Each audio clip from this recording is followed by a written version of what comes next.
নাবালিগ অবস্থায় যার বাচ্চা মারা যায়, ওই বাচ্চাগুলিকে আল্লাহ পাক রব্বুল আলামিন কিয়ামতের ময়দানে বাপ মার জন্য বহুত বড় সুপারিশকারী বানায়।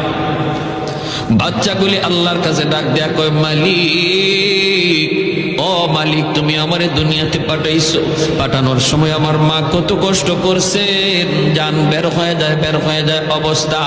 এরপরে আমি দুনিয়াতে আসলাম, এত কষ্ট আমি মাকে দিলাম, কিন্তু মার কোনো খেদমত আমি করতে পারলাম না, আমার মা ঋণ আমি শোধ করতে পারলাম না।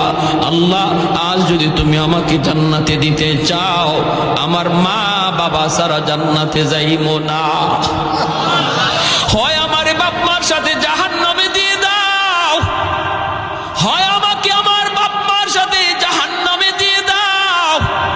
রব্বুল আলামিন তখন বলে, বান্দারে, আমি আল্লাহর আদত হচ্ছে জাহান্নামীকে জান্নাতে দেওয়া।